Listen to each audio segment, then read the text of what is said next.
VS classes के official YouTube channel पे आप सभी का स्वागत है। एनसीईआरटी की सीरीज में आज हमारी तीसरी वीडियो है। इससे पहले हमने 2 क्लासेस ले चुके हैं, ठीक है। उस पर वीडियो बन चुकी है, आप लोग जा करके हमारे चैनल पे उसे देख सकते हैं। बहुत ही इंटरेस्टिंग वीडियोस हैं, सारे इंपॉर्टेंट फैक्ट हैं उसमें, ठीक है। तो हम देख रहे हैं क्लास 6 के साइंस की सीरीज चला रहे हैं, ठीक है। 2 चैप्टर हम कवर कर चुके हैं 2 वीडियोज में, और आज हम तीसरा चैप्टर और चौथा चैप्टर यहाँ पर कवर करेंगे, ठीक है। तीसरा चैप्टर जिसमें आपका फाइबर यानी तंतु दिया हुआ है, उसको हम पढ़ेंगे। चौथे वाले चैप्टर में जो है पदार्थ और वस्तुओं के समूह ये दिया हुआ है, वो आज हम कवर करेंगे, ठीक है। तो जैसा कि हेडिंग मैंने दिया हुआ है, देखिए यहाँ पर, फाइबर से फैब्रिक तक का सफर। बिल्कुल मैं आपको फाइबर से लेकर के फैब्रिक तक के सफर में लेकर चल रही हूँ। कैसे एक फाइबर से जो है फैब्रिक बन के निकल के आया है और हम इतनी आसानी से पहन रहे हैं, यूज कर रहे हैं, ठीक है ना। तो सारी चीजों को हम आज की क्लास में समझते हैं। तो सबसे पहले हम देख रहे हैं यहाँ पे फाइबर की बात कर रहे हैं। फाइबर यानी तंतु, ठीक। तंतु होता क्या है, ठीक है। तो जो धागा होता है ना, उसका एकदम सूक्ष्मतम रूप ही तंतु कहलाता है। कैसे आप पहचानेंगे?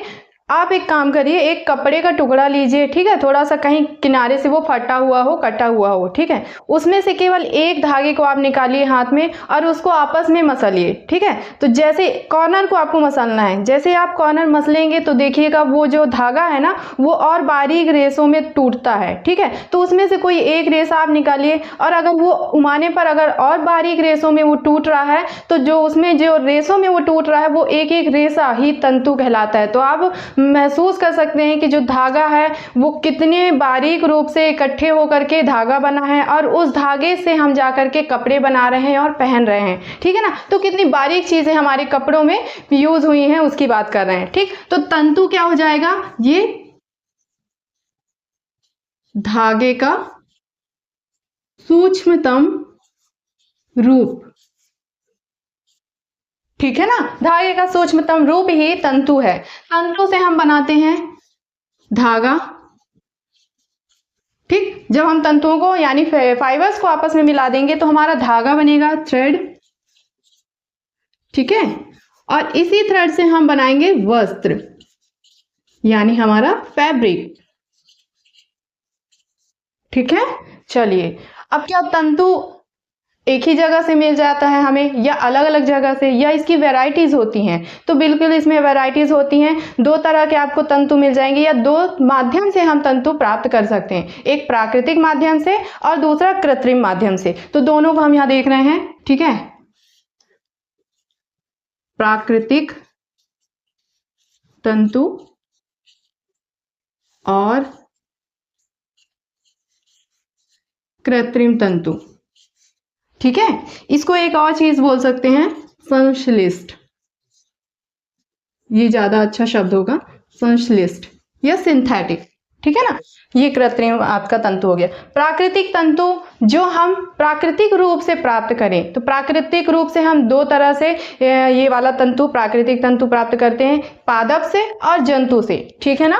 इनको भी अलग अलग डिवाइड कर लेते हैं। प्राकृतिक में आपका पादप तंतु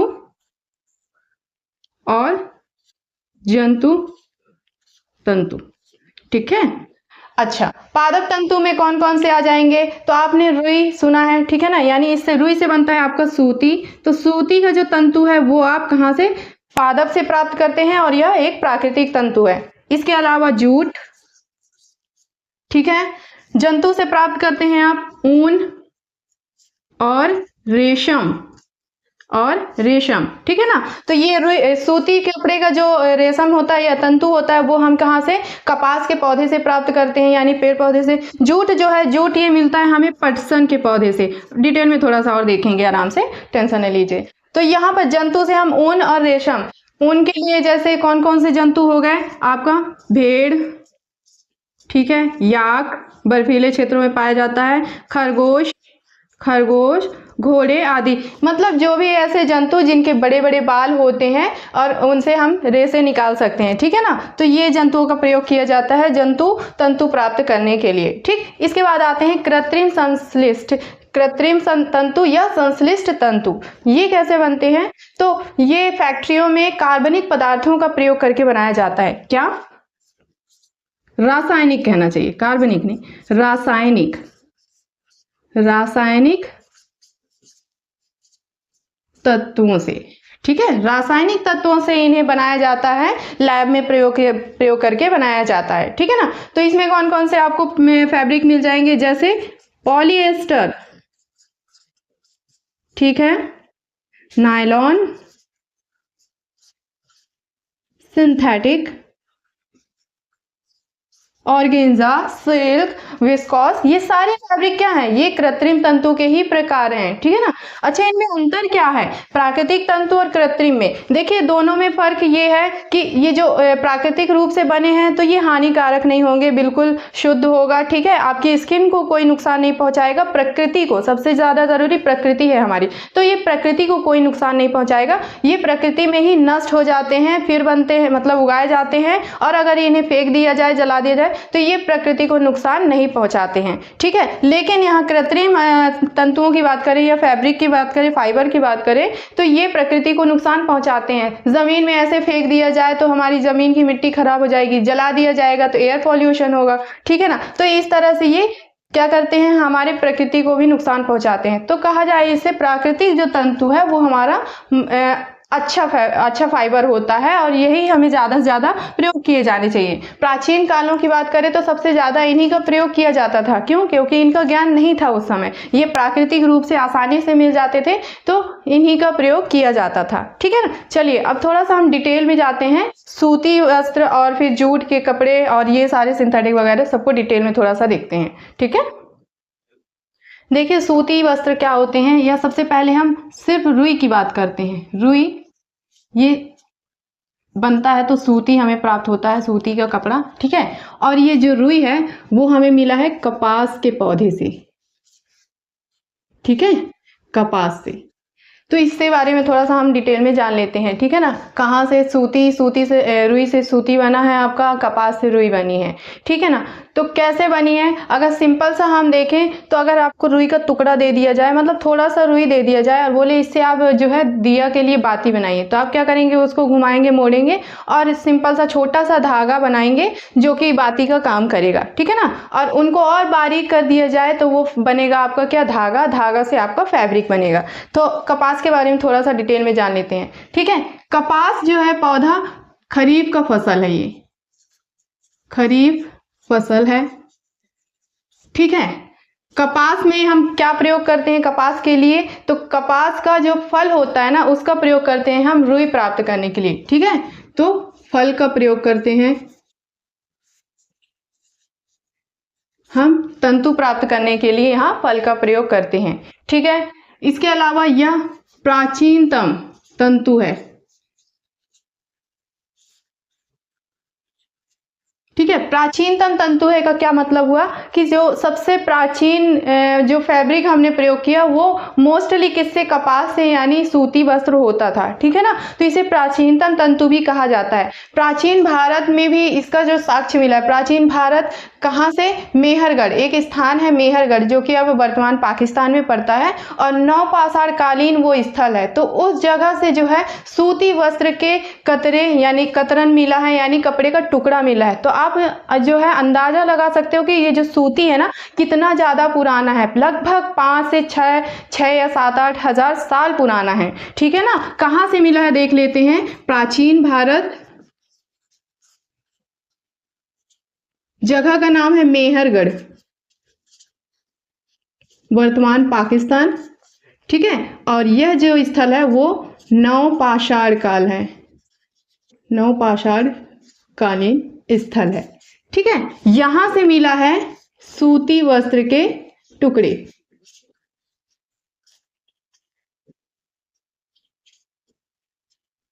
टुकड़ा। ठीक है, तो आज से लगभग 5000 साल पहले भी लोग कपड़ों के लिए किसका, सूती का प्रयोग करते थे, यानी कपास का प्रयोग करते थे। तो आप ये कह सकते हो कि ये जो है बहुत ही प्राचीनतम तंतु है, फैब्रिक है। ठीक है ना। चलिए, ये हमारे भारत में सबसे ज्यादा कहाँ उगाया जाता है, तो गुजरात में।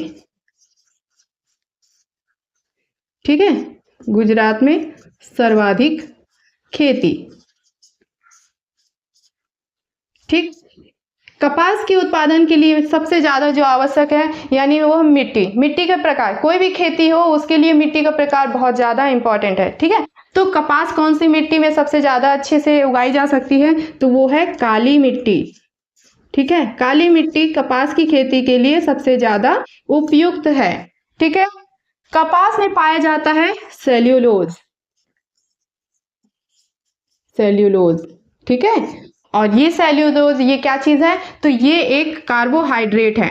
ठीक है, ये कार्बोहाइड्रेट का ही एक प्रकार है। देखिए बहुत सारी चीजें हैं, अलग से अलग चीजें हैं, लेकिन हम इसी से जुड़ा हुआ है इसलिए सारे फैक्ट हम यहाँ देख लेते हैं। ठीक है ना, तो सेल्यूलोज पाया जाता है कपास में और यह कार्बोहाइड्रेट का प्रकार है। ये एक प्रकार का कार्बोहाइड्रेट है और बना किससे है, तो यह बना है ग्लूकोज अणु से। ठीक है, ग्लूकोज अणु से बना है ये। ठीक, चलिए और क्या हो गया। अच्छा, कपास जो है सबसे ज्यादा भारत में उगाई जाती है, बहुत मतलब अधिक रूप से जो है कपास भारत में उगाई जाती है। तो यहाँ से क्या होगा कि उससे बनेंगे फैब्रिक। ठीक है, और उन फैब्रिक को हम ज्यादा से ज्यादा सेल करेंगे या एक्सपोर्ट करेंगे। ठीक है, उससे क्या होगा, फंड आएगा, इनकम आएगी, तो बहुत ज्यादा इसमें से इनकम हमें प्राप्त हो रहा है, इसलिए इसे सफेद सोना कहा जाता है। ठीक है, सफेद सोना, कपास को सफेद सोना भी कहा जाता है। ठीक, अगर इसकी फैमिली की बात करें, मतलब किस कुल से ये आया है, तो ये मालवेसी कुल का पौधा है। ठीक है, मालवेसी कुल का पौधा है। ठीक है, और इसे एक और नाम से जाना जाता है हरित फाइबर। अच्छा नाम है ये, हरित फाइबर। ठीक है, कपास का ही एक दूसरा नाम है। तो ये हो गया थोड़ा सा डिटेल किसके, कपास के बारे में। इसके बाद थोड़ा सा देख लेते हैं जूट के बारे में।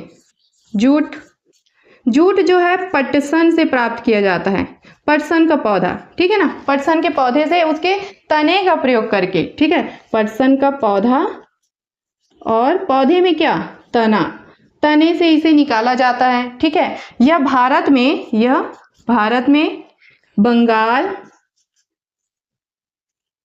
बिहार, असम, इन जगहों पर ज्यादा पाया जाता है। ठीक है ना, और इससे क्या बना सकते हैं आप, तो इससे हम रस्सी बना सकते हैं, टोकरी बना सकते हैं, टोपी बना सकते हैं, जो धूप में प्रयोग करते हैं, किसान वगैरह बनाते ही हैं इससे। ठीक है, और खिलौने वगैरह और दूसरे सजावट की चीजें हम जूट से बना सकते हैं। ठीक है, इसके बाद हम देखेंगे कुछ शब्द जो तंतु से या फाइबर से रिलेटेड हैं, जैसे कताई, बुनाई, इसको हम देख लेते हैं। इस चैप्टर में आपको दो शब्द सुनने को मिलेंगे, एक कताई और एक बुनाई। क्या होता है, कताई और बुनाई।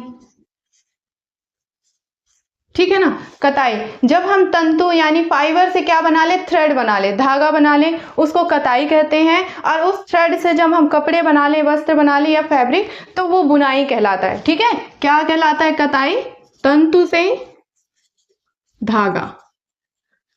धागा बनाना, ये कताई कहलाता है। और धागा से वस्त्र, ये हमारा बुनाई कहलाता है। ठीक है, तो अगर पूछा जाए कताई, पहले कताई कैसे की जाती थी, अभी तो आपको मशीनें मिल जाती हैं आसानी से। ठीक है ना, मशीनों में ही कताई की जाती है, उसी से बुनाई कर दी जाती है, मजदूरों की भी ज़रूरत नहीं पड़ती। लेकिन इसमें क्या, पहले क्या होता था, लोग जो है इसके लिए करघे का प्रयोग करते थे। ठीक है, लकड़ी का ही एक बड़ा टुकड़ा होता था, उससे रेशों को क्या अलग किया जाता था, और फिर एक एक रेशे को बारीक करके उसे मतलब अलग अलग किया जाता, उलझे हुए रेशों को अलग अलग सुलझाया जाता था, फिर उनको आपस में मिला के धागा बनाया जाता था। ठीक है, तो एक आपको क्या प्रयोग में मिल गया, करघा और एक चरखा। ठीक है, चरखा, देखिएगा इसकी कहानी भी बताते हैं अभी आपको। करघा क्या होता है, ये क्या करता है, रेशों को, उलझे हुए रेशों को सुलझाने का काम करता है। और जब ये सुलझ जाते थे धागा या रेशे, तो इनको इकट्ठा करके चरखे में के पास लाया जाता था और यहाँ पर धागा बनाने का काम किया जाता था। ठीक है, आप इमेज वगैरह उसमें देख सकते हैं चरखा कैसे दिखता था, उसमें कैसे प्रयोग किया जाता था। ठीक है, जब हमारा स्वतंत्रता आंदोलन चल रहा था, ठीक है, गांधी एरा की बात कर रहे हैं, उस टाइम में चरखे को लेकर के बहुत ज़्यादा मतलब ये चर्चे में आ गया था। उस टाइम पे बहुत ज़्यादा इसका प्रयोग अचानक से बढ़ गया था। चरखे का प्रयोग तो बहुत पहले हो चुका था, ठीक है, बहुत पहले मतलब इसका आविष्कार हो चुका था। उसका प्रयोग किया जाता था कब? जब मशीनें नहीं हुआ करती थी, लोगों को ज्ञान नहीं था मशीनों का कैसे बनता है, ठीक है ना। तो चरखे का प्रयोग किया जाता था उस टाइम पे, प्राचीन काल में, ठीक है, वैदिक काल में आप कह सकते हैं। लेकिन जब अंग्रेज आए तो उन्होंने मशीनें लेकर के आई, ठीक है। मशीनें कहाँ से आई हैं? बाहर से आई हैं, देखिएगा, ठीक है। तो लेकिन जब यहाँ पर स्वतंत्रता आंदोलन चल रहा था, जगह जगह पर विद्रोह हो रहे थे, तो गांधी जी ने भी उस समय पर एक आंदोलन चलाया था। उस आंदोलन का नाम था असहयोग आंदोलन। असहयोग आंदोलन, ठीक है। किसने चलाया? गांधी जी ने, ठीक। कब चला था? लगभग वही 1920 से 22 के बीच, 1920 से 22 के बीच में ये आंदोलन चला था। असहयोग मतलब सहयोग करना छोड़ देना, ठीक है, किनका? अंग्रेजों का। गांधी जी ने कहा, क्या हुआ क्या था, थोड़ा सा देख लीजिए। जैसे बारी बारी से एक के बाद एक बड़े बड़े काम अंग्रेजों के द्वारा किए जा रहे थे, जो भारतीयों को पसंद नहीं आ रहे थे, ठीक है ना, जिसमें रॉलेट एक्ट वगैरह थे और भी दूसरे एक्ट थे। उसके बाद जलियांवाला हत्याकांड हो जाता है, तो इन सब से बहुत ज़्यादा भावुक हो जाते हैं, परेशान हो जाते हैं, और गांधी जी फिर असहयोग आंदोलन चलाते हैं, ठीक है। असहयोग आंदोलन में उन्होंने कहा कि अंग्रेजों के द्वारा जो भी चीज़ें हमें दी गई हैं, वो उन सभी का हमें बहिष्कार करना है, ठीक है। और आप देख सकते हैं एक व्यक्ति ने ऐसी बात कही और पूरा भारतवर्ष, ठीक है, आज के डेट में कोई कुछ बोलेगा तो सुनेगा क्या? बगल वाला ही नहीं सुनेगा, ठीक है, भारत की बात ही छोड़ दीजिए। तो पूरा भारतवर्ष एक हो गया था। हर कोई जो है अंग्रेजी वस्तुओं का, वस्त्रों का, खाने पीने, हर चीज का जो है बहिष्कार कर रहे थे। मोटर कार में चलने वाले लोग मोटर कार का बहिष्कार कर रहे थे। सरकारी नौकरी तक छोड़ रहे थे लोग, ठीक है। और बड़े बड़े जो भी सम्मान या फिर और भी जो उपाधियां जो मिली थी लोगों को, वो छोड़ रहे थे लोग, ठीक है। गांधी जी ने खुद एक जो आपको उपाधि है, उन्होंने खुद एक उपाधि छोड़ी है जो अंग्रेजों के द्वारा दिया गया था। कौन सी उपाधि थी वो? कैसर ए हिंद, ठीक है। ये उपाधि अंग्रेजों ने दी थी गांधी जी को, और असहयोग आंदोलन के सपोर्ट में उन्होंने इस उपाधि को त्याग दिया था, ठीक है। तो मैं जो बताना चाह रही हूँ ये जान लीजिए कि असहयोग आंदोलन चलाया गया था, और इस असहयोग आंदोलन के समय पर जब वस्त्रों का, अंग्रेजी वस्त्रों का त्याग कर दिया गया, तो वस्त्र तो चाहिए पहनने के लिए, तो उन्होंने क्या किया? चरखे को प्रोत्साहित किया, ठीक है। मतलब चरखा दोबारा से अपना रूप लेता है और वापस जो है चर्चे में आता है, प्रसिद्ध होता है, इसका बहुत ज़्यादा प्रयोग किया जाने लगता है। आप समझ सकते हैं कि जो चीज़ बहुत पीछे छूट गई है उसको दोबारा से लाना, चलन में लाना, वो बहुत बड़ी हिम्मत की बात होती है जो गांधी जी ने की, ठीक है। तो ये हो गया। अब वो वस्त्र का थोड़ा सा इतिहास देख लेते हैं। मतलब पहले के लोग भी तो थे, वो भी तो वस्त्र पहनते होंगे, लेकिन अलग अलग टाइम में कैसे वस्त्र पहनते थे, क्या चीज़ों का प्रयोग करते थे, तो देख लीजिए, उसको समझते हैं। जैसे आदि मानव की बात करते हैं, तो उन्हें तो वस्त्रों का ज्ञान नहीं था, उन्हें तो ये भी नहीं पता था कि कोई चीज़ है जिससे हमें शरीर को ढकना है, ठीक है। तो वो क्या करते थे? उन्हें ठंडी लगती थी, धूप लगता था, तो वो क्या करते थे? कोई ना कोई चीज़ों से हमें ढक लेना चाहिए, ऐसा महसूस किए। मतलब ज़रूरत के हिसाब से उन्होंने कपड़े का प्रयोग किया। तो कपड़े के रूप में उन्होंने क्या किया? हम बात कर रहे हैं वस्त्र का इतिहास, ठीक है। तो प्राचीन मानव ये क्या कर रहा है? छाल का प्रयोग कर रहा है, ठीक है। पेड़ के पत्तों का प्रयोग कर रहा है, पत्तों का प्रयोग कर रहा है, और चमड़े का, जानवरों के चमड़े का प्रयोग कर रहा है वस्त्र के रूप में, ठीक है। जब ये मानव थोड़ा सा और विकसित होता है, यानी मध्यकालीन बोल सकते हैं इसे, यह कृषि प्रधान मानव, ठीक है। कृषि प्रधान से भी पहले थोड़ा सा और चलना चाहिए, आदि मानव से थोड़ा अपडेटेड, और कृषि प्रधान से पहले, क्योंकि कृषि प्रधान वाले जो मानव थे वो वस्त्र बनाना सीख चुके थे, ठीक है। तो मध्यकालीन मानव, इन्होंने घास से और टहनियों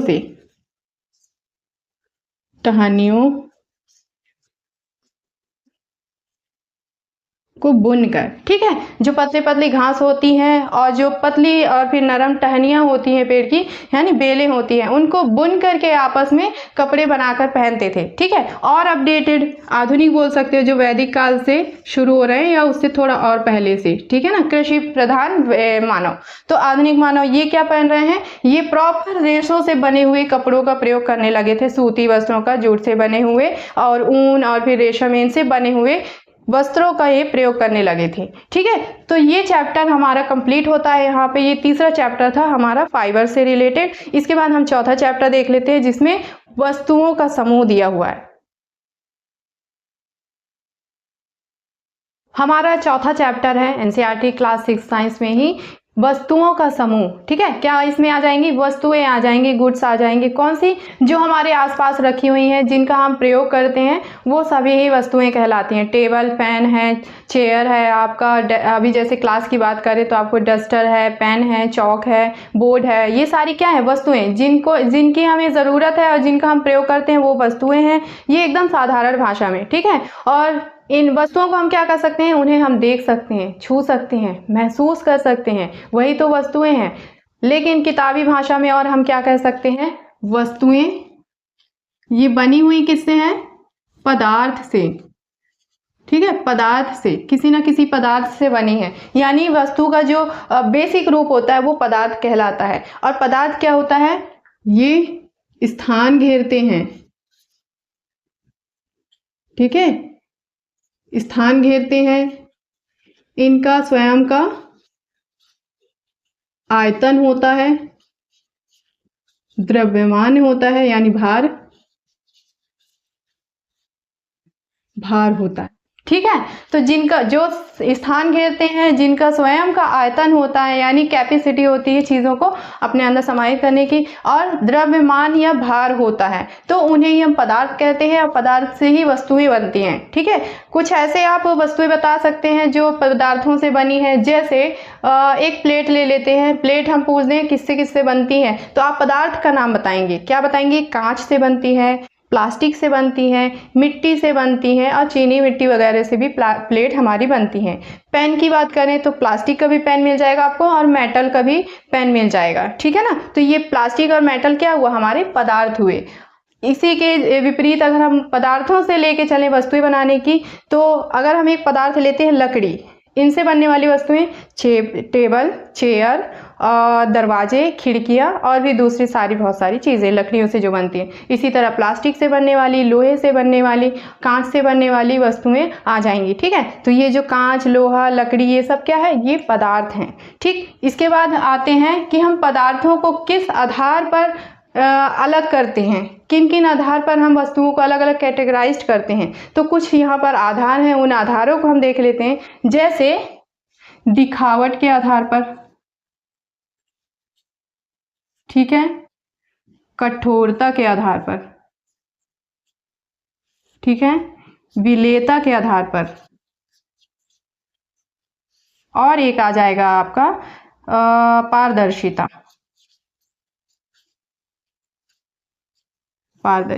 ठीक है। इस 4th चैप्टर में ज़्यादा कुछ है नहीं, यही सारी चीज़ें हैं। इन आधारों पर हम पदार्थ या वस्तु को देख लेते हैं, ठीक है।